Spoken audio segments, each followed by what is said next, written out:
as Mr. Horsley was pointing out earlier. I'd like to call our meeting of LAFCo for January 20th, 2021 to order. I think it's 2:31 by my clock on the wall. And as everybody knows, we've been meeting via teleconference pursuant to various orders issued by our own health officer and by the governor's office. The board chambers that LAFCo normally uses for our meetings is not currently open to the public. Hence, we're meeting by Zoom once again. And at this point, Madam Clerk, will you kindly explain how LAFCo today will deal with both written and spoken public comments? Yes, thank you, Chairman Slocum. For those attending the meeting on the Zoom video conference, we will use the raise hand feature in order to organize any public comments. During the general public comment period, and for each item on the regular agenda, I will ask those members of the public who wish to comment to click the raise hand feature to speak on that agenda item.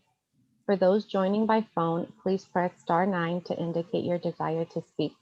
When you hear your name called, I will prompt you to unmute your microphone and inform you that you may begin speaking. You will have 2 minutes. Please note that members of the public must wait for the prompt in connection with each agenda item before using the raise hand function. For example, you cannot raise your hand during item 3 if you wish to speak on item 5. Thank you. Very good. Thank you, Madam Clerk. So far, so good. Before we move on to the roll call of those present today, we want to just take a second to note that our alternate city position on LAFCo is currently vacant. And we'd also like to welcome and certainly congratulate Harvey Rarbach on his appointment as a regular city member to LAFCo. Congratulations, Harvey. Thanks. And you're very welcome. And of course, we want to thank Commissioner Cosgrove for his rock steady leadership this past year. Was a difficult year transferring from in-person meetings to Zoom meetings, but I think under his leadership, we came through it very well. So Madam Clerk, could you kindly undertake the roll call?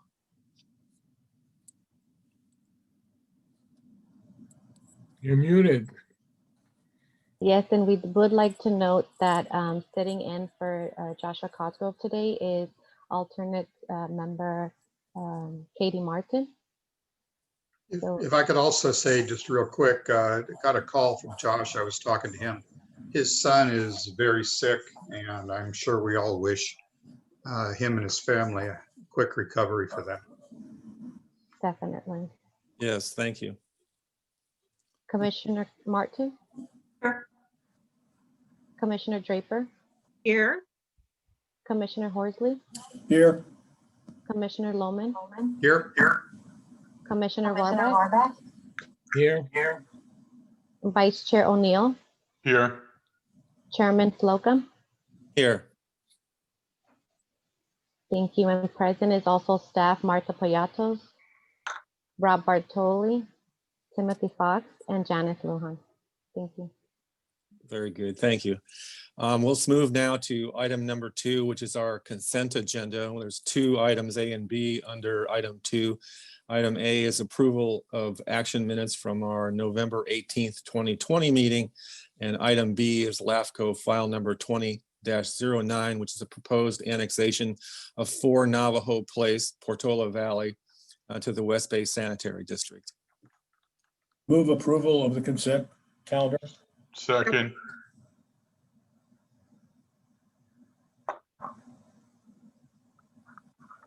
Madam Clerk? Thank you. So Commissioner Martin, Aye. Commissioner Draper, Aye. Commissioner Horsley, Aye. Commissioner Lohman, Yes. Commissioner Warbeck, Yes. Vice Chair O'Neill, Yes. Chairman Slocum. Yes. Thank you, Chair. Thank Your you. motion passes. Thank you.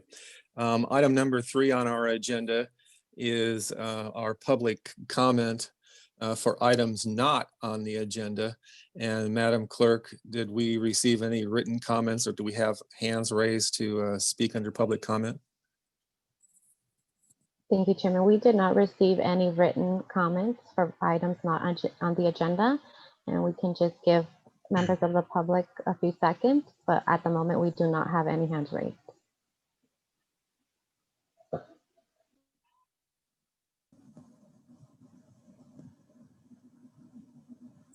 And Chairman, seeing that I do not have any hands raised, we can close public comment. Thank you. Closing public comment here on item 3. We move to item 4, which is applications. It's an item, applications received and not yet certified as complete and ready for hearing. And I believe staff will be presenting on item number 4. Yes, this is an item that is for information only, and the purpose of it is we are required to place annexations that are not submitted by the city or district on the LAFCo agenda in case the city or district wants to submit a resolution opposing the annexation. And this is would be an annexation to the city of Belmont, and they have not they actually have indicated an interest in the annexation. Thank you. Very good. Mr. Fox, I'm assuming we don't need a motion on this or a roll call vote on item 4? Correct. No action is required. Thank you. Let's move our attentions to item number 5 on the agenda. And it's an adoption of a sphere of influence for the San Mateo Resource Conservation District. And here again, staff will be making a presentation. And yes, this will be Rob presenting. Thank you. And thank you, and good afternoon, Chair and Commissioners. You've received a copy of a staff report dated January 13th regarding the adoption of the sphere of influence for the San Mateo Resource Conservation District. At our last meeting in November, the Commission reviewed the preliminary sphere of influence update for the district and set January 20th of 2021 to adopt the SOI. This is an overview of the existing boundaries of the Resource Conservation District. The boundaries and the sphere of influence are currently coterminous. And the majority of the district boundaries include the western portions of San Mateo County from the San Francisco to the Santa Cruz County lines. And there's various excluded pockets that we'll mention here in a moment that have been detached from the district historically, as the district has changed from a soil conservation district to a resource conservation district with a much broader mission than originally created under its enabling legislation. As stated in the district's enabling legislation and demonstrated by RCD's programs, a number of these excluded areas receive benefits from actions that are taken by the district, such as land improvements and water quality efforts. The MSR identified these pockets, and there will be several maps that we'll discuss and show those locations of those excluded areas. Once amended, the sphere of influence could be implemented by LAFCo by processing an annexation application submitted by resolution of the RCD Board of Directors. This would include any kind of referrals out to affected agencies, and would also trigger property tax negotiations, in which the county would consult with the district regarding the share of the 1% property tax to be transferred by the county to the district. Annexations of inhabited areas would require protest hearing procedures, which could result in the annexation being finalized, or a registered voter election regarding the annexation. To touch a little bit on the areas that LAFCo is proposing that the SOIA be expanded to, this would include portions of the city of Pacifica, portions of the unincorporated Mid-Coast, portions of the city of Half Moon Bay, and portions of the unincorporated South Coast. RCD is collaborating on projects that are both within and outside of its boundaries. These projects and actions are funded through grants and contracts, and not directly through the use of property tax at this time. If property tax base for the district is augmented by future annexation, the district has indicated that these funds would likely be used to support administrative functions for RCD that are typically not funded under grants. The proposed inclusion of these identified islands would allow for consistent boundaries of the watershed that flows within the Pacific Ocean to the western portion of the county. RCD is also illustrated over a 15-year period from 2005 to 2020. The number of projects that have been carried up by the district have occurred in these excluded islands. That map has been made an attachment to the staff report. The inclusion of these areas would better align with the sphere of influence of the district services that occur on an ongoing basis and on a yearly basis in many cases that contribute to runoff and watershed issues. For an overview of some of these areas that we're looking at, this is the area, the city of Pacifica. The green is currently the existing boundaries of the district. Again, that's also the SOI as it currently stands. The areas marked in hatched red would be the proposed sphere of influence. And again, these areas were detached as mainly as they were being developed, primarily when the district was a soil resource conservation district before it changed into a resource conservation district and had a broader mission. So as these subdivisions and areas were developed, they were detached, mainly in the 50s and 60s. This is the area of the city of Pacifica. This is again a map showing the mid-coast and portions of the city of Half Moon Bay. Again, the hatched area in red would be the proposed sphere of influence, incorporating those excluded areas within the sphere of influence of RCD. And then this is the southern portion of the county. Here we see, again, the cross-hatched areas would include La Honda and the urbanized area or the developed area around the town of Pescadero.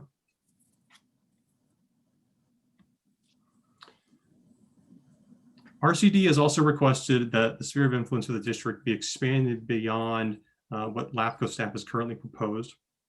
The district is requesting the area along Skyline Boulevard, which includes the San Francisco Public Utilities Commission watershed lands, the lands between Skyline Boulevard and Highway 280, which also then encompasses the town of Portola Valley and the majority of the town of Woodside, be included in the district sphere. That additional expansion is shown, is circled here in red. It's that green area highlighted there in red. RCD has stated that this would more accurately represent the district service area and provisions of services at an appropriate scale, enable the district to pursue an expanded stable funding base. Among other reasons, it is should be noted that the lands such as SAPUC or Mid-Peninsula Open Space District lands are publicly owned, and if they were to be annexed to the district, would not increase property taxes. They are exempt from that property tax requirement. Also, it is likely that any annexation of lands along Skyline Boulevard and Highway 280 would be considered inhabited and would be subject to registered voter protest and possibly an election. In review of the projects outside the district's existing boundaries over the last 15 years, the majority of those have been either on SAPUC lands or in areas of low assessed value. A portion of these projects have also included technical assistance to equestrian operations in the town of Woodside. However, due to the nature of such projects, ownership of the property, and the complex nature of any future annexation, LAFCo staff has not recommended inclusion of these lands at this time. Kellex Nelson, the general manager for the Resource Conservation District, is here and will present an overview on the services and the areas the district would like to see included in the sphere of influence at the end of staff's presentation. Staff has prepared a recommendation for inclusion of the area previously excluded, the islands that we have mentioned that we went over on the maps, and the alternative of also including the western areas requested by the district. So again, the areas between Skyline Boulevard and Highway 280. Regarding the sphere of influence determinations, LAFCO is required to make written determinations when amending or updating a sphere of influence. That includes proposed land uses in the area, the capacity of the district to provide services, and social and economic interest. The vast majority of the land in the district is rural, agricultural, or open space, and population growth is limited. And the majority of these unincorporated areas, the San Mateo County Planning has designated the lands as open space or timber or agricultural production. These general plans designations limit the amount of development that can occur within these areas, and almost all of the area within the RCD district boundaries lies within the coastal zone, which further restricts potential development. LAFCO staff has no concerns regarding the district's capacity to provide services or adequacy of the district services. In fact, in the MSR, we've received several letters of support from member agencies testifying to the services that the district provides and the ability to receive funding where other agencies would not be able to. However, there will still be, even though growth is limited, there will still be demand for district services to address ongoing needs for watershed and soil conservation. And while there are no disadvantaged unincorporated communities within the boundaries of the district, several activities that San Mateo RCD undertakes do have direct impacts on a number of communities in the county, some of which may have lower social economic status, and the district has specific projects and programs focused on underserved, low-income, and non-English speaking communities.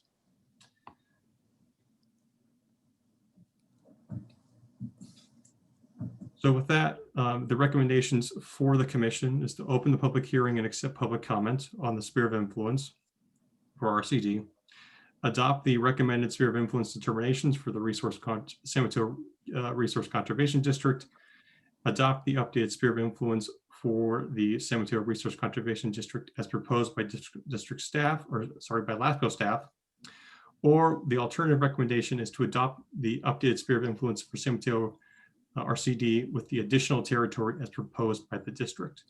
And that concludes staff's presentation, but I believe because General Manager Gilix Nelson does have a presentation of her own. Thank you. Yes, I do. Good afternoon, Chair, Commissioners, and staff. I do have a presentation to share, and I believe one of our board members, TJ Glothier, is also here to make a couple of comments at the end of that. May I please, Rob, is it okay if I share my screen? Okay, I'm going to do that now.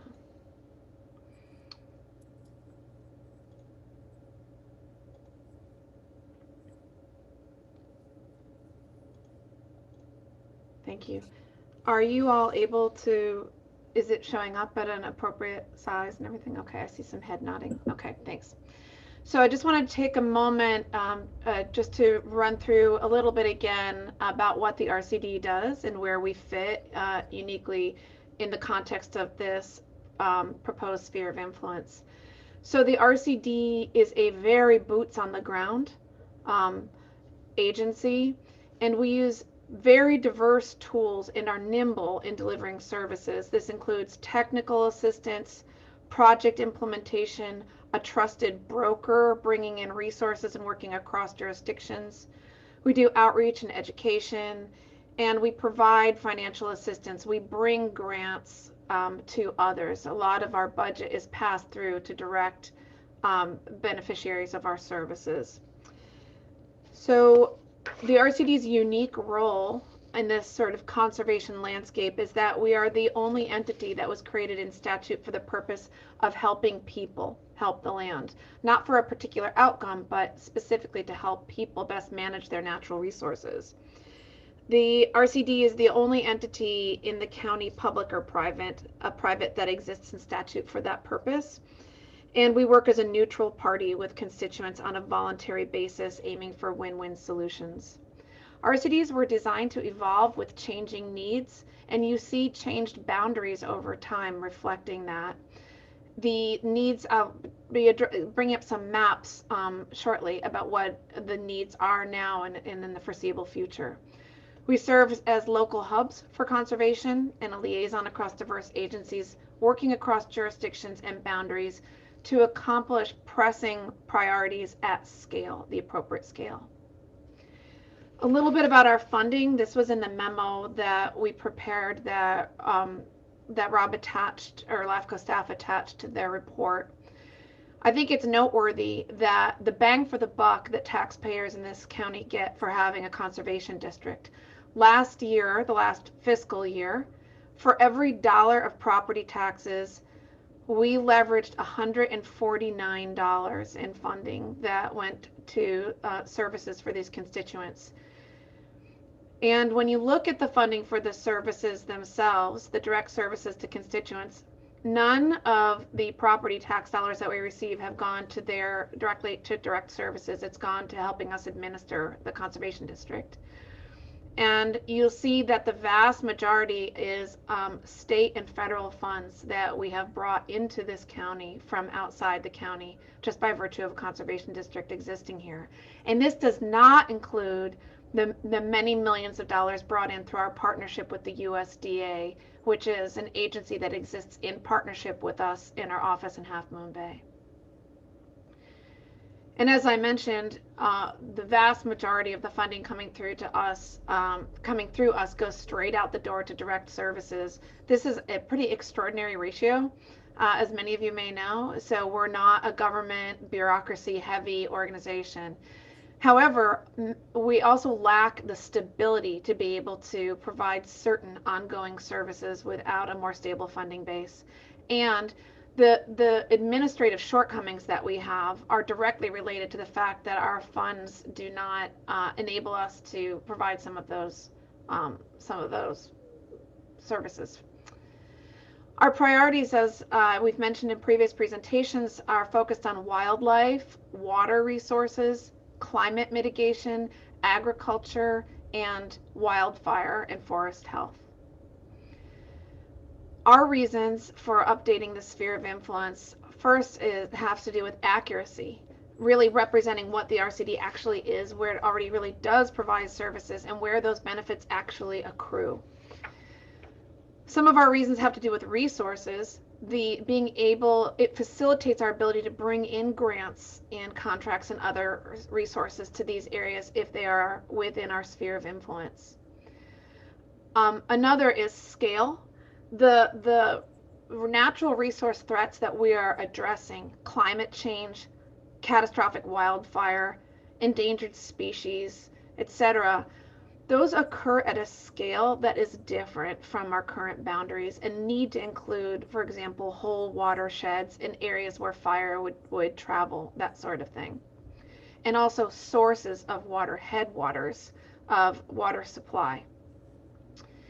Another reason for us is to provide a deeper bench from which to recruit board members. Right now, most of the inhabited areas in the county are not in our district boundaries. And also, as I mentioned before, stability. This would enable us to pursue an expanded, stable funding base. But I have to say, while that is typically the only reason for something like this, it is far from our only reason. And then our criteria for the areas that we proposed for inclusion on the maps that I'll show you shortly are based on need and opportunity, accuracy, and appropriate scale. With need and opportunity, we looked, does the proposed area for inclusion have significant needs for our programs and services? And are there high priority opportunities to meet that need? Are we the only or most likely or most significant or best entity to do that work in that area? And then accuracy. Are these areas where we actually have been or currently planning to provide services in those areas? So the sphere of influence should reflect what's actually happening. Or is that an area that's going to be receiving significant benefits from our work in the area? Appropriate scale. If the area that we propose to include would enable the district to work at the appropriate scale to meet a high priority need. And that could include things like including headwaters of watersheds to help protect downstream water resources and spawning habitat for endangered salmon, etc. These have to do with the appropriate scale. So based on that, I'm going to stop this share and open up the maps and just kind of highlight the maps that were in the memo that was attached. How's this? Is this showing up right now? Yeah, okay, thanks. Yep. So this is, this shows the current versus our proposed boundary. So Rob was talking about filling in the sort of what we call the donut holes that are vestiges of when back in the 30s, conservation districts were seen as largely a farm services type of entity. And so they excluded areas where that would be residential, essentially, not understanding that we would in the future be thinking at a different scale in terms of watersheds, water pollution, water resources, endangered species, fire, et cetera, that go at a different scale. And also we proposed including the largely forested areas that along Skyline that capture the headwaters and are priorities for endangered species. So this map denotes areas where the RCD has been doing work outside our boundaries. If we had a dot for every place we've done a project, you would not see the map behind it. This is only showing where we've done work in the areas that are currently not included, and there's a layer behind that showing which areas we do propose for inclusion. And so you'll see that there are dots throughout this area, and this also doesn't show areas where we plan on doing work, and it's also not an indication of where the benefits are accruing. Sometimes where we've done the work isn't where the benefit accrues. So for example, a lot of the fuel load reduction work, you'll see where my cursor is moving, some of the things that have to do with forest health and reducing the risk of catastrophic fire would have benefits of not having this entire area burned down, even if the work itself is in a smaller area. This map is indicative of the Forest Health and Fire Program, and the areas in red are where we are currently doing treatments, doing work to reduce fuel loads. It does not include the areas that are anticipated or proposed for that work. And the hashed area shows where those benefits accrue, and we consider the benefits of reducing the risk of catastrophic wildfire to be countywide. This map is taken from, this was created by CAL FIRE, and it's on the Association of Bay Area Governments website, and it highlights the communities that are at risk of a fire because of their location at the wildland-urban interface. Again, those are communities that would benefit from the reduced risk of fire, not necessarily where the projects would take place. This map is excerpted from Critical Linkages, Bay Area and Beyond. It's a science-based initiative that identifies priority wildlife corridors that are essential to conserving ecosystems and wildlife. And strategically protecting these lands is considered an essential adaptation strategy for climate change. And you'll see that much of the area that we are proposing for inclusion is within the priority wildlife corridor for the Santa Cruz Mountains bioregion in San Mateo County. The San Francisco Bay Area Upland Habitat Goals Project created this map that's called parcelization, and I apologize that the resolution on this isn't great. This map was developed to support local jurisdictions in setting conservation priorities and directing resources to address the impacts from development. I think that this is significant for two reasons. One is that RCDs are the entity created by the state of California to work across land ownerships to accomplish conservation priorities, which the increased amount of parcelization is what we're able to work across. And two, that the district was formed in San Mateo County to offset the impacts of land use, which is exacerbated with higher rates of parcelization. And then this map is excerpted from the Conservation Lands Network 2.0 Stream Conservation Targets. And it really helps illustrate why the district's boundaries must include whole watersheds and highlights the amount of high priority stream conservation targets that are in the area proposed for inclusion. So the dark blue lines are the areas that are considered very high priority conservation targets, and you can see that they correlate highly with the areas that we proposed for inclusion.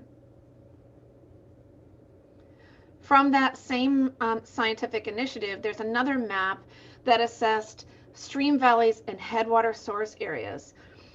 This is really significant, and often people don't think in terms of watershed function. There's a reason that utilities like SFPUC purchased and acquired watersheds, not just pipeline. And it's because in upper watersheds, including headwaters and stream valleys, provide not only essential habitat for many species, but moreover, they provide complex ecosystem services that help both upstream and downstream communities be resilient.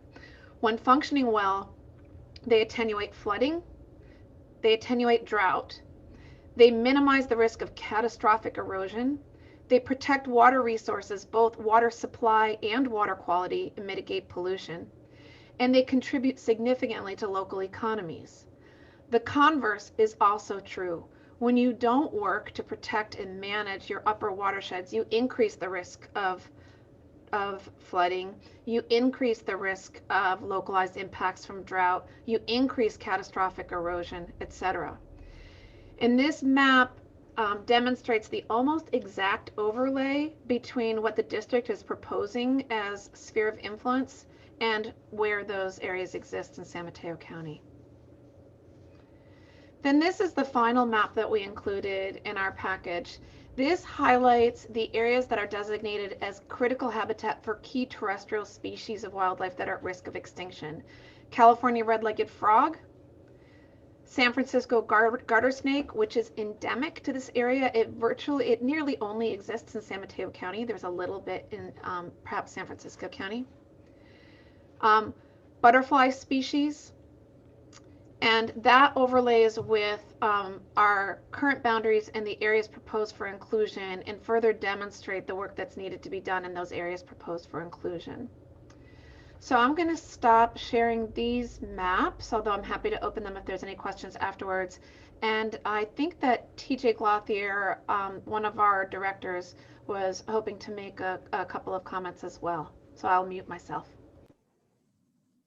Thank you, Kelix. I see somebody that is calling in, so that might be TJ with their hand raised. So let me allow them to speak for 1 second.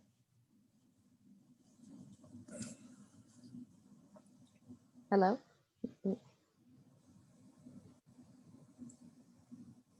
Mr. Glothier? Okay, that must not Hello. be. Oh, there we go. Yep, no, can you hear me now? Yes. Hello? Okay, good. This is TJ Glothier. I'm having trouble with my internet, sorry. But that happens on the coast sometimes. So I want to just add a couple of comments on behalf of the Board of Directors of the RCD. First, to thank the LAFCo organization, the staff and the board for conducting the MSR review in the fall and approving that, and then for going ahead and conducting this sphere of influence determination. We appreciate that, appreciate the attention that's been given to this and the support for the RCD. And we appreciate the recommendation that the staff has provided in this report today to include the previously excluded areas on the coast side. That is very important to us. It's really a recognition of the fact that the work we do today, as opposed to 50 or 60 years ago, really does benefit all of the residents and the other businesses and other parts of the community on the coast side. So we appreciate that and happy to answer questions if you have any on those areas. But I also want to add to what Kelix has said on behalf of the board, that we would encourage you to consider the broader sphere of influence determination that would include the properties between Skyline and Route 280.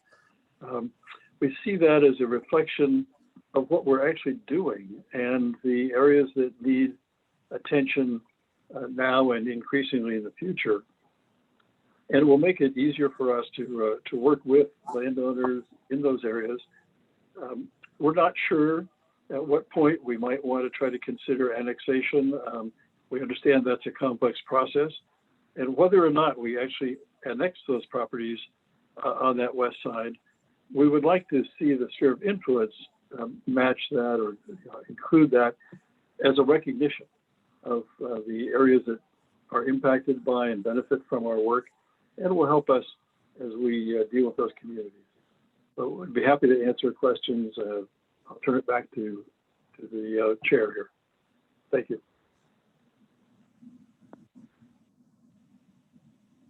Thank you for those comments. We appreciate it. Could we turn to public comment for item 5 now? Madam Clerk? Thank you, Mr. Chair. And as a reminder for those calling in by phone, you may press *9 to indicate your desire to speak. And we will just give public members a couple seconds, but at the moment, we do not have any hands raised for item 5.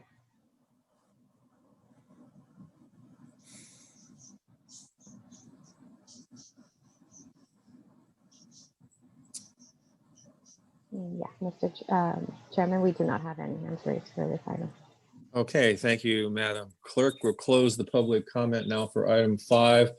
And we'll turn now to commissioners for comments, questions, and we'll just go in alphabetic order as past Chair Cosgrove ably practiced during his tenure.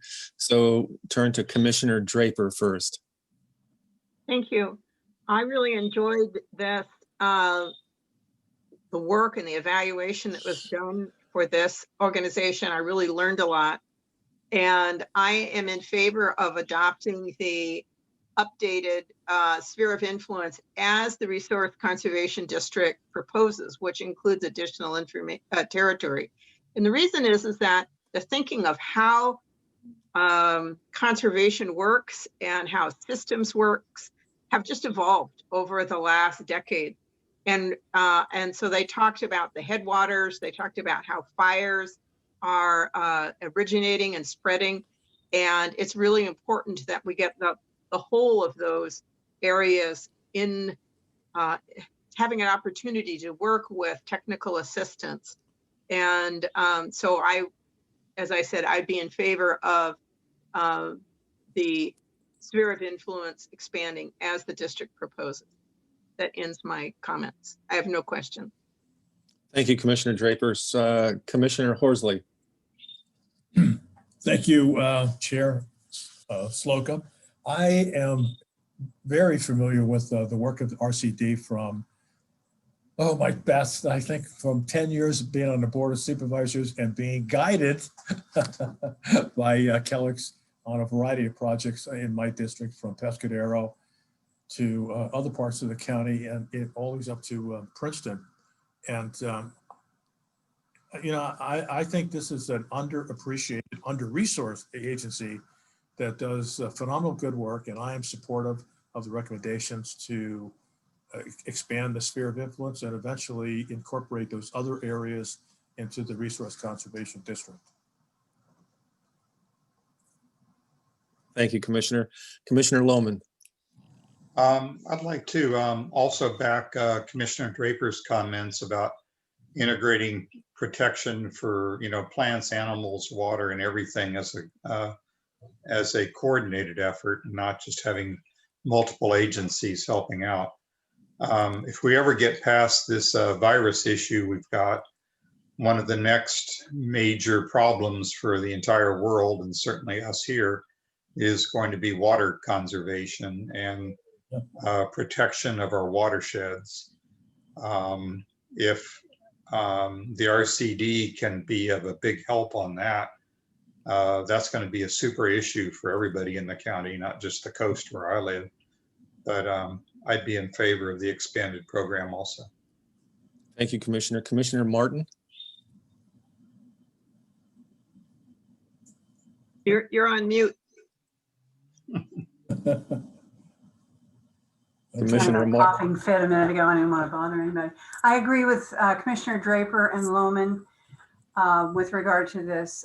I do live on the coast as well in Half Moon Bay, and I know that they've done some extraordinary work out here. Thank you, Commissioner. Thank you. Commissioner Rohrbach. Just to chime in, I agree completely that the RCD has done incredible work, will do incredible work.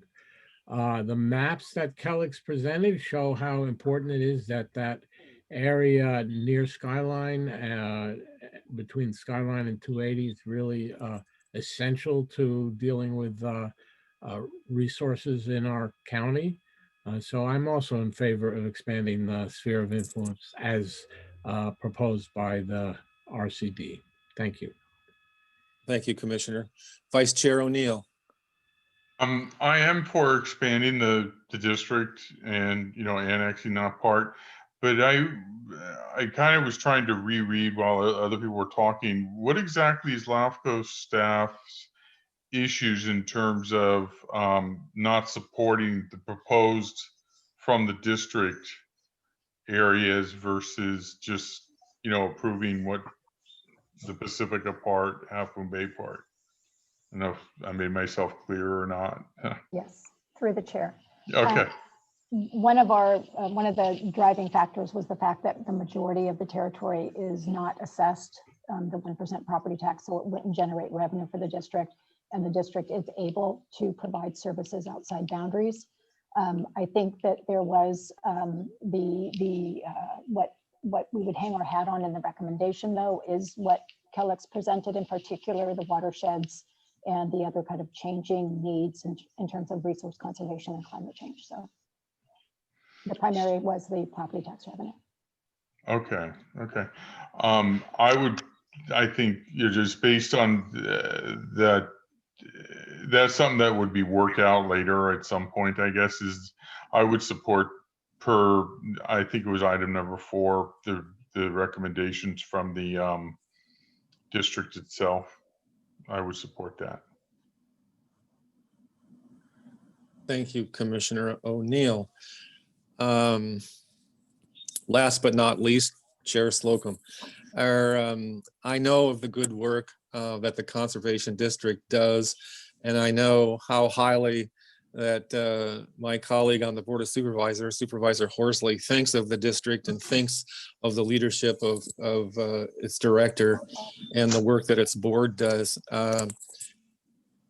I know these things because the supervisor makes it a point of talking quite a bit in glowing ways about the work, especially after this latest wildfire season that we had. So I'm supportive of the recommendation of the district. Also, I'm assuming that we need a motion on this.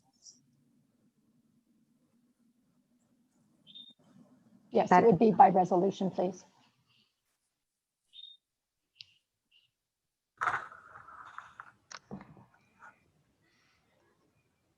Do we need a motion? I didn't understand. I'm sorry. Yes, it would be appropriate to have a motion and a second by resolution approving that Thank you. option 4. Supervisor Horsley, do you want to make a motion? I'll make the motion to adopt the recommended sphere of influence determination for the San Mateo Resource, well, actually it should be San Mateo County Resource District, and adopt the updated sphere of influence for San Mateo County Resource Conservation District with additional territory as proposed by the district. Second. Madam Clerk, do you want to call the roll? Commissioner Draper, Yes. Commissioner Horsley, Yes. Commissioner Lohman, Yes. Commissioner Martin, Yes. Commissioner Warbeck, Yes. Vice Chair O'Neill, Yes. Chairman Slocum. Yes, thank you.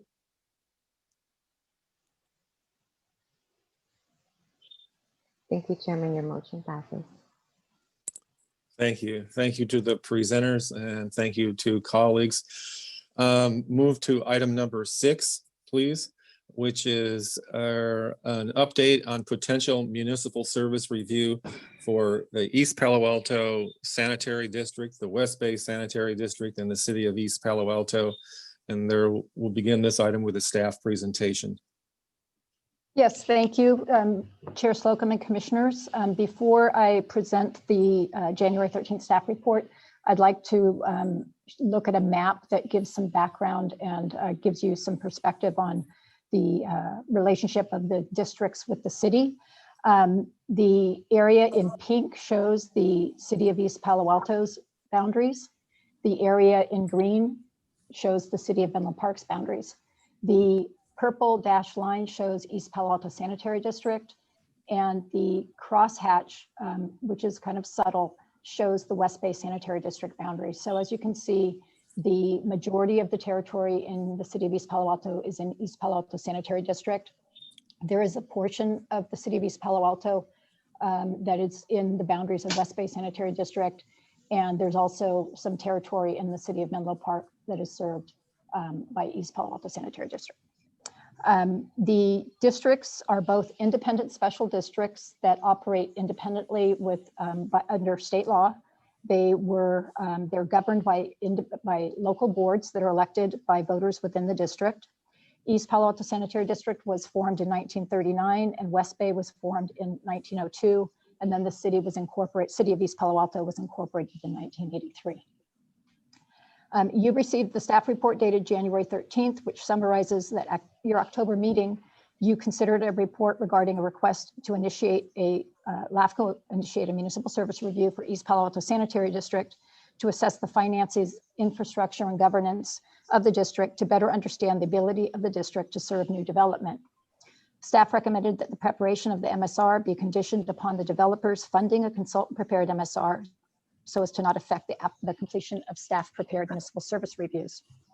At your meeting, you directed staff to prepare a request for proposals for a municipal service review covering the East Palo Alto Sanitary District, West Bay Sanitary District, and City of East Palo Alto, and to move forward with the MSR with two conditions. The first was that preparation of the MSR be conditioned upon the developers funding not just the cost of the municipal service review, but also the cost of preparing the request for proposals. And the second was that the developers and the City of East Palo Alto and East Palo Alto Sanitary District pursue mediation and an agreement on the capital improvement cost methodology required for issuance of a will serve letter for city approved projects before issuing the RFP and awarding a consulting contract.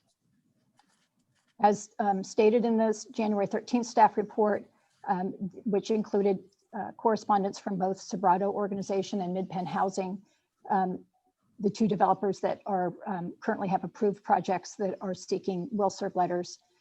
They've indicated that their efforts for mediation and a methodology for cost sharing were to no avail. Since the agenda packet was released, LAFCo received a letter provided by the East Palo Alto Sanitary District General Manager from SR Diversified, commenting on a supplemental cost sharing proposal for city approved projects, a table labeled rate scenarios, and a letter from East Palo Alto Sanitary District to Holland and Knight, who represent the Sobrato and Mid-Penn Housing, and that's dated March 10th, 2020. In addition, LAFCo received a letter from East Palo Alto board member Dennis Scherzer dated January 18th, 21. And today the City of East Palo Alto also resent their letter that you received in October, and they indicate that their position has not changed and they continue to request a municipal service review. And these documents have been provided to the commission and they've been uploaded to the LAFCo agenda page. The stated reason, as noted, is for requesting prioritized municipal service review is the inability of the developers to obtain will serve letters as well as cost sharing plans on capital improvements to serve the projects. As noted in the report, LAFCo has been also contacted by a third developer, the Emerson Collective, regarding their proposed developments at 2535 Polgus Avenue, which is an office building, and a 52-acre site proposed for office, residential, research and development, and recreational uses. And they are actually both within the boundaries of East Palo Alto Sanitary District and West Bay Sanitary District. And moving on, I wanted to note that the scope of the municipal service review is governed in Government Code Section 56430, which contains 7 areas of determination, including these first 4, which is present and plant capacity of public facilities, adequacy of public services, and infrastructure needs or deficiencies, financial ability of agencies to provide services, including rate setting, the status of and opportunities for shared facilities, accountability for community service needs, including governmental structure and operational efficiencies. The outcome of the MSR are determinations and recommendations in these areas of determination, and they also are used to inform the decisions on spheres of influence. The preparation of the municipal service review does not preclude the city, district, and developers from continuing to consult on a path forward. And the MSR, of course, would help to inform that as they move forward if it takes that long. And lastly, staff believes that the record of the meetings and correspondence indicate an inability of the parties to establish a path forward on how development can be served. And while East Palo Alto Sanitary District asserts that they have no role in the city's land use, the city and the East Palo Alto Sanitary District share the same constituency and ratepayers. And it's in the best interest of this shared constituency that an MSR be prepared to provide third-party assessment of sewer infrastructure, service capacity, and transparency to inform the City Council, the East Palo Alto Sanitary District Board, and the developers and ratepayers in a path forward. And I know that there are several interested individuals that are interested in speaking today, but with that, I will conclude and answer any questions you have. Thank you, Martha, for that presentation. Ms. Montes, let's turn to public comment now, if we could. Do we have folks lined up who want to comment on item 6? Thank you, Martha, and thank you, Chairman. I do see one hand raised, and I just want to remind members of the public that are calling by phone that you can press *9 to indicate your desire to speak. But I do see one hand raised from Atkins, so please accept this request to unmute your microphone and begin speaking.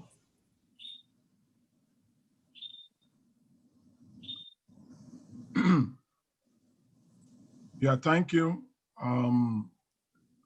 commissioners, and then thank you for the presentation. I would like to inform you that the problem we have right now is who is going to pay for the upgrade. The background of the problem is that the Sobrato organization bought some pieces of land that used to discharge 1,000 gallons per day into our collection system. They hope to replace the landed property with an high-rise building that is going to discharge 20,000 gallons per day into the collection system within a span of 10 hours. This is going to have a huge impact on the collection system, and the system does not have the capacity, for this project. Now, the existing pipe is in very good condition. It can still last for another 30 to 50 years. Based on industrial practice, when a developer comes in like that and they want to build that kind of project, they should have it in their business plan to upgrade the collection system accordingly. Unfortunately, I don't think the Sobrato organization envisaged that. According to the CQR document, it states categorically that there is no impact to the collection system. This information is false. I've been working with them and I've been explaining to them that when you take away 1,000 gallons per day and you replace it with 20,000 gallons per day, it's a no-brainer that that system will not be able to withstand that hydraulic load. The question is, who pays for it? Is it the Sobrato organization or is it the existing ratepayers? If the existing ratepayers is to pay for this infrastructural upgrade, the rate will have to go up from $600 per year to $1,200 per year. Thank you. Thank you, Mr. Atkin. And I do see 3 more hands raised, so I will first call on P. Heisinger. Please accept this request to unmute your microphone and begin speaking. Thank you very much. Patrick Heisinger, Assistant City Manager with the City of East Palo Alto. Happy New Year to everybody. Just a few quick points. I do want to reaffirm your Chief Executive's statement that the letter we submitted today from October is the City Council's position as of today. Second, I just want to remind folks that there is an affordable housing development that we refer to as Mid-Penn's project, 100% affordable housing project. It's fully entitled, ready to go, to secure its funding and whatnot. The city is also the property owner. So that's a piece of property that the community purchased back in 2009. And the city council today has invested $24 million into that project. When you take land and the financial contribution to that. So in addition to us trying to help, move a lot of projects forward, we are looking forward to move these key critical affordable housing initiatives as well. Finally, through this process, obviously there's been a lot of meetings, a lot of things have been said. I just want to clarify for the record, one of the things that the city continues to hear, that the city, has not informed the sanitary district of various things from the general plan change, the projects, which is false. We have documented in public numerous times where the environmental impact reports have been sent to the sanitary district. There is a sitting board member on the sanitary district that was on the city's strategic plan for the general plan. So there's just a lot of back and forth, and I would sum it up this way. We're just at an impasse. We can continue to have a lot of meetings and we can meet, but we are not moving forward. And so with that, I thank you everybody for listening today, and that's all. Thank you. Thank you, Mr. Heisinger. I will next call on Tim Steele, followed by Dennis Scherzer. Tim, please accept this request to unmute your microphone. Thank you. Good afternoon, commissioners. This is Tim Steele, and thank you for the opportunity to speak. I'm the senior vice president of the Sobrato organization and the project that Akin was referring to. I wanted to suggest that the LAFCo Commission isn't necessarily the venue to negotiate, as much as we're coming here today to share that we are all collectively frustrated. And when I say we, there's two projects, mine and the one that Patrick just referred to for an affordable housing, but it's also the city and the city's general plan and the plans for future development. There are several other developments that aren't far enough along to be approved, that are frustrated with being treated very similarly. And our request isn't to have LAFCo negotiate these transactions for us and step in the middle and mediate. But we are requesting that LAFCO move forward with a MSR, which should be an impartial investigation into whether what our allegations are or our frustrations are true or not, and bring that information back to you so you can judge whether we are purporting the right information or the incorrect information. And as your exec has indicated, the cost to LAFCO is zero, as the development projects have indicated they would pay for the cost of the MSR. And we're also not requesting that the city participate in that, as we all want to pay for rather out of private dollars than public dollars. So I would hope that you value this impartial review and support moving forward with authorizing the MSR, and I appreciate your consideration. Thank you. Thank you, Mr. Steele. I will now call on Dennis Scherzer. Thank you. First, I'd like to say one of our problems that's emerging now, on top of everything else, is that the city has a lot of projects planned and they're not synchronized. The Sobrato 2 project, which would empty into our Donahoe Street line, now upstream there's a proposed apartment complex with a net 444 units. That's 100,000 gallons a day. And then there's another one downstream. These things haven't been coordinated. How do you react to this? So that's a big problem.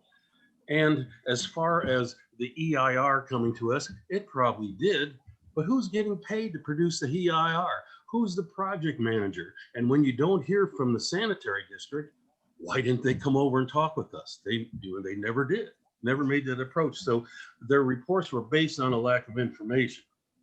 And then they use the term deferred maintenance. Well, the janitor at the county building does deferred maintenance every day. I mean, he doesn't clean the offices at 1 in the afternoon. He waits till 7. It's scheduled maintenance. Now, in terms of the Emerson Collective, straddling the boundary line, it looks like would have to be some kind of annexation of West Bay territory to make that work. And I find it strange that the developers in the city haven't raised the kind of fuss with West Bay, saying, why didn't you build a bigger pump station and all this in anticipation of what was in the general plan. So we still are in fine shape to serve the people whom we represent. And I included a excerpt from the California Constitution, Article 13D, Section 6, property-related fee for services. We're governed by that, and we're resting on the Constitution, which we as board members pledge to uphold. And that's our strength, and that's our strength. Thank you very much for this opportunity to speak. Thank you, Mr. Scherzer. We have one more hand raised from Jeff Hoyt. Jeff, please accept this request to unmute your microphone and begin speaking.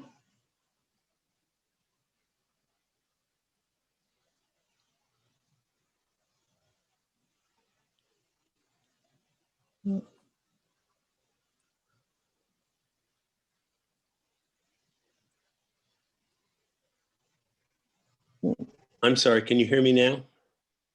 Yes. I'm sorry. My name's Jeff Page. I'm the president of the Ravenswood Shores Business District, located in East Palo Alto. We represent about 80% of the land which is in the Ravenswood area. I just wanted to indicate that in the discussion that the East Palo Alto Sanitary District's staff and directors just raised, there was nothing that was addressed that would indicate to me a reason not to do the MSR. I think that it would be informative to the city, informative to the East Palo Alto Sanitary District, and I would hope that this could go forward and be undertaken for the benefit of the community of East Palo Alto. Thank you. Thank you. And Mr. Chair, that was the last hand that was raised from the public. Thank you to the members of the public who spoke on item 6. We'll close the public comment period now for that item. And we'll go now to commissioner questions or comments. And we'll go in alphabetic order, starting with Commissioner Draper. Thank you. I read all of the materials that were given to us, even those that came today. And I am in favor of doing a municipal review for the East Bay Sanitary District, West Bay Sanitary District, and City of Palo Alto as shown in the recommended action. And the reason I came to this is, well, even though I'm the public member, as a background, in the 80s, I was the planning officer for the city of Sunnyvale right at the time when the city had to do a sewer moratorium. And it was a big time for Sunnyvale with expansion and general plan visions for lots of growth. And so I was very involved with that and how the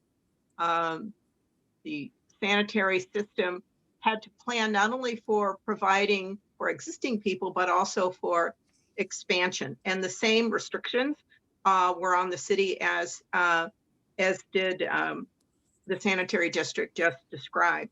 And yet they were able to do it, not only for existing people, but also for the future. I also worked for the city of Fremont, where I was involved with a very large revision of its general plan. And we needed to work with our utility districts, including the sanitary district, to make sure that they had the capacity and capacities, not only in the service, I mean, the pipes, the lines, the surge, all those things that are being talked about for not only today, but for tomorrow.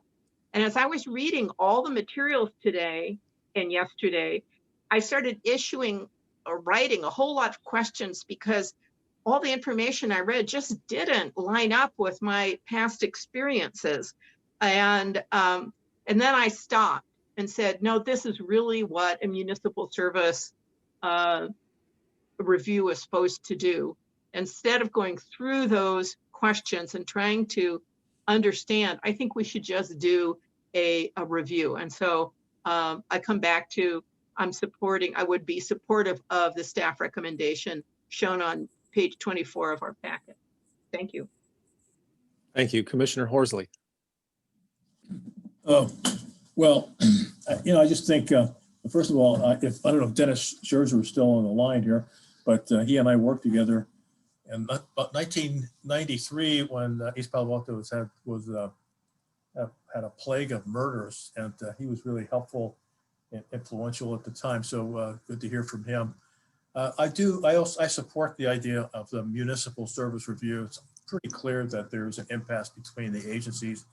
I think the information could help them make a decision to move forward. So I would, when there is a motion being made, I'm certainly going to support the recommendation for the MSR. Thanks. Thank you, Commissioner Lohman. Thank you, Chair. I have extensive comments. First of all, I'd like to say, though, that I want in no way that my comments be construed as being against the MSR. All of my comments will be directed more at the impasse. And to me, the entire problem comes down to one sentence, and that's who pays for this expansion. And that seems to be the whole problem. I'm not entirely sure what our policy is on declaring communications we receive. So I just want to say I received a letter from Mr. John Rayner of Kennedy Jenks. Kennedy Jenks has been also retained by Sobranto for this. Kennedy Jenks has been a consultant on 2 of my districts. They've done projects for us. This letter just repeats the Sobranto opinions, and I don't feel that there's any conflict of interest in the fact that I know this consulting group. And again, my comments are not to be construed of as being against the MSR.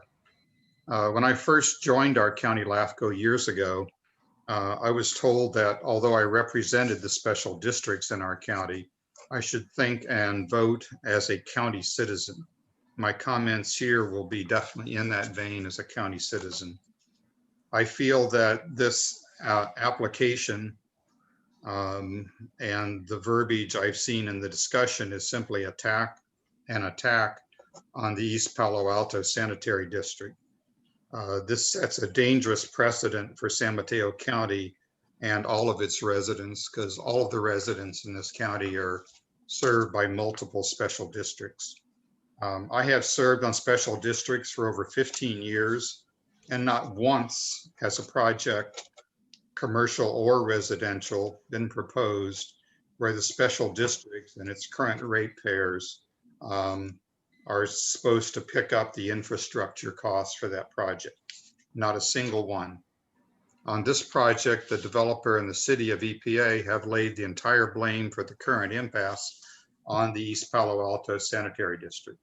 They state that East Palo Alto Sanitary District never attended a city planning meeting and is now trying to block the project. Mr. Okupe, the general manager for East Palo Alto Sanitary District, responded correctly, I believe, that special districts are not planning agencies. Development planning is the job of cities and counties, which are all represented here also on LAFCo. Mr. Okupe stated that his district's responsibility is to receive an application, do a complete engineering study of the project, its effect on the current infrastructure of the district, and the cost of that project. The district would then discuss with the applicant how it intends to pay for those costs. The special district, again, takes no action until an approved application is submitted. In my own districts, this exact same process is adhered to and is established in formal procedures. Often the nexus and first special district contact with an application is the environmental impact report, the EIR, which was mentioned earlier. In responding to an EIR, a district iterates all the items above that I've mentioned before. The city of East Palo Alto and the developers have requested an accelerated MSR to move this process along. My concern with this request is not the accelerated nature, but the implied threat that goes along with it. The implication for the East Palo Alto Sanitary District is that if they don't yield to this demand and pass the development costs onto their ratepayers, the applicants will press to dissolve the district or merge it out of existence. I feel this is a grievous misuse of LAFCo's MSR process. In summary, the applicants are demanding that the special district break its own procedures and possibly goes against the California laws that describe the operation of special districts. Since this MSR will move forward either at the original schedule pace or this new proposed, I would like to formally request that 4 or 5 items be added to this RFP. So I would like those included in any future motion. These items are a review of California state laws that define the special districts and the actions that they can take concerning applications. The second item is the legality of a developer passing its project costs onto the existing customers. I'm not an attorney, but I believe the law states something like a district cannot force residents to pay for things that they do not receive benefits from. My third item is a document from the developer who's applying for this to list all the projects they know where applicants have successfully passed their costs on to the existing special district customers. My fourth item would be an analysis of other projects across San Mateo County special districts and the procedures for cost assignment to projects. My feeling that pretty much all special districts in this county have similar procedures that they don't pass these costs on to their constituents. My final request would be a lot of the comments about merging and things like that involve the West Bay Sanitary District. I don't recall seeing comments from them in any of this discussion. I would like to see the MSR pick up tons of comments from West Bay Sanitary District about how they feel about this, what will they be picking up in costs, and how will they distribute their costs to all of their customers too. Thank you, and I yield the rest of my time to my esteemed colleagues. Thank you, Commissioner. We'll call on Commissioner Warbach. Thank you.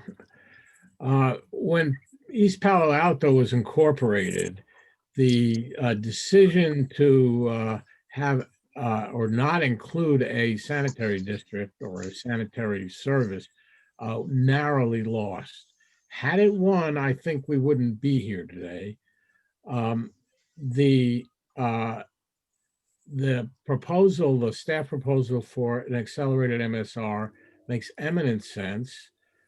We really need a comprehensive solution to providing services, to find out who does what and who pays for what. So I'm in violent agreement that this accelerated MSR really needs to pass as soon as possible to get the movement that we need between the various agencies. Thank you. Appreciate that. Vice Chair O'Neill. I definitely want to move forward with the MSR. I think that more information is appropriate for anybody to make a decision to move forward.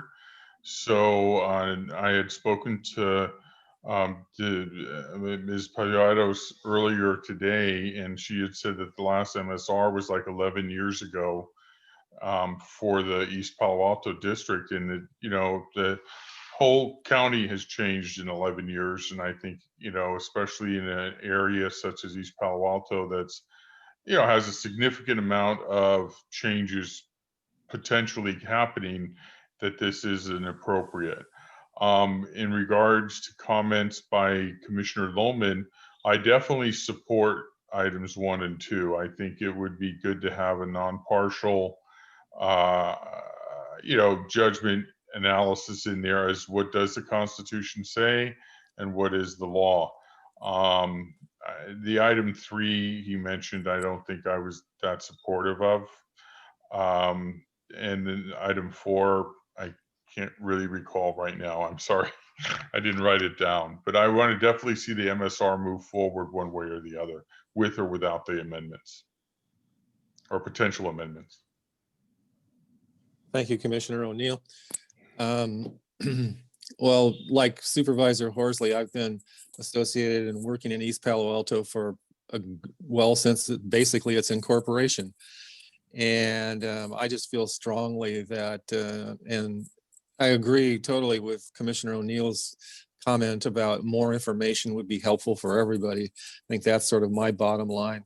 But I do believe that the review would be in the best interest of the entire East Palo Alto and surrounding communities. So I'm in support of the accelerated MSR. And are there other comments or questions by commissioners at this point? Yes, this is Ann. Yes, Commissioner Draper. I don't know if this is appropriate for an MSR, but the as I said previously, I did work for an agency that needed to look at existing and future development potential, and they, which was the city of Sunnyvale, and as well as Fremont, I should say, and they figured out how to finance it with the same restrictions. So there must be models out there that show how these things are put together. And if those models could be least described, and that would be very helpful. And it may be helpful for all, because when I read these materials, it seemed like there was just, it didn't include the possibilities that other agencies have used to allow for this growth development.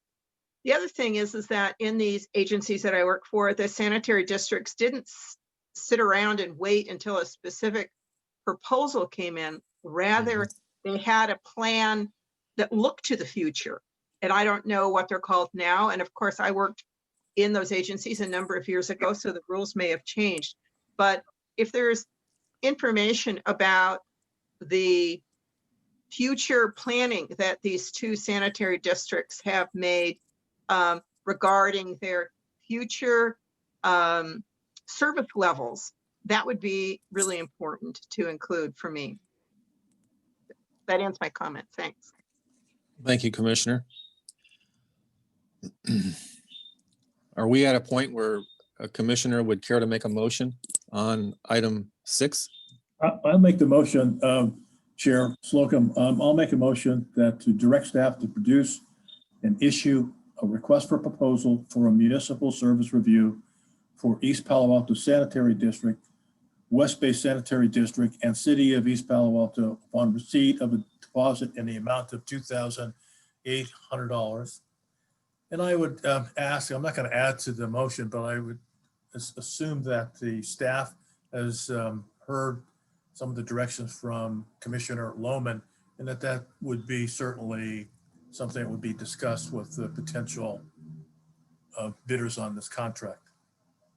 That's my motion. Thank you. I can second that. Madam Clerk? Commissioner Draper, Yes. Commissioner Horsley, Yes. Commissioner Lohman.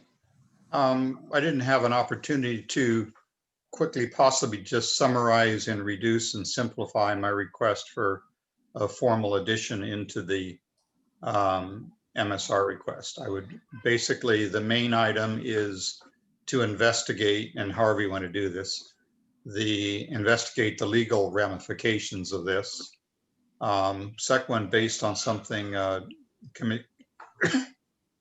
Commissioner Draper said, if we could include, if other people have found solutions for this, to me, I would like to request that they do a simple survey of our special districts, a simple poll of, has this situation come up before where, developers are requesting the agency picks up all the cost, or if they have other creative solutions for paying for them, that be included in the poll also.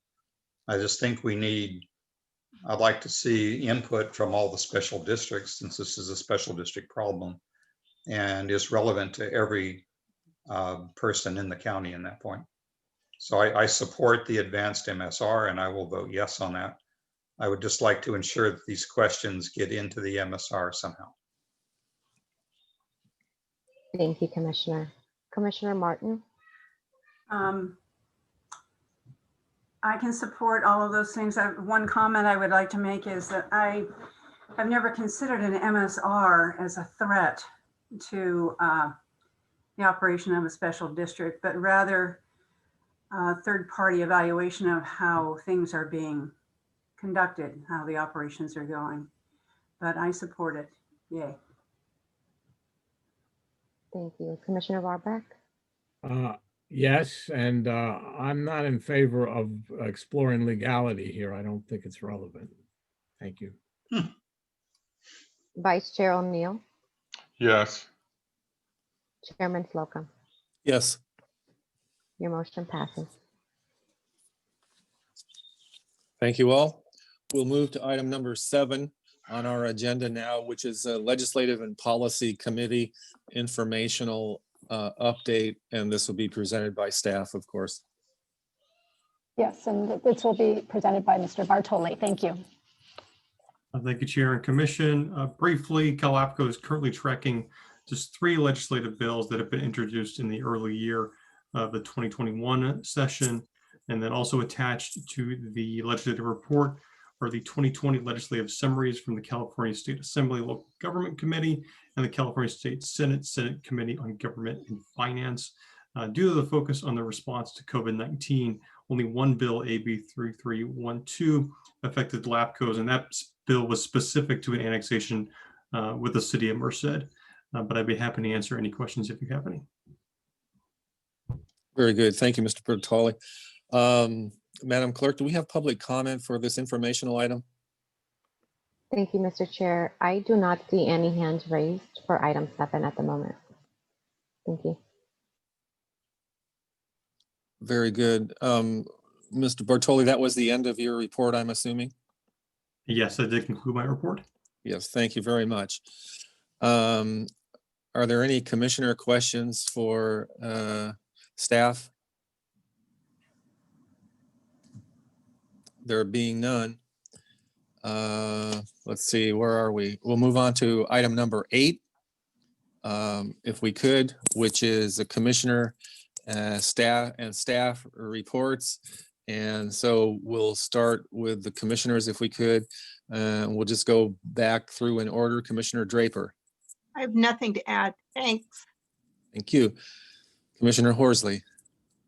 No, this was a very interesting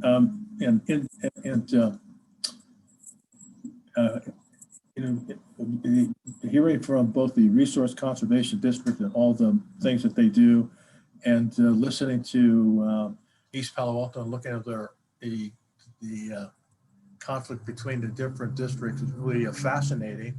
And I hope that we're able to shed some potential light on a potential solution for the city of East Palo Alto.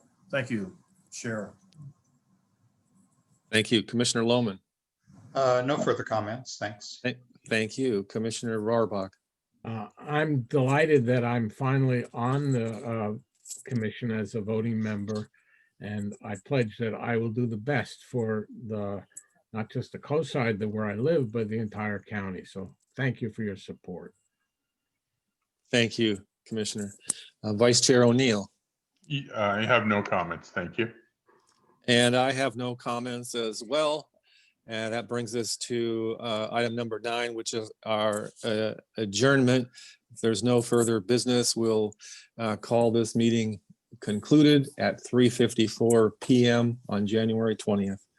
And our next commission meeting is scheduled for, write this down now, March 17th, 2021. Thanks, everybody. Have All a right. great day. Thank you. Bye. Goodbye, all. Stay safe. You too.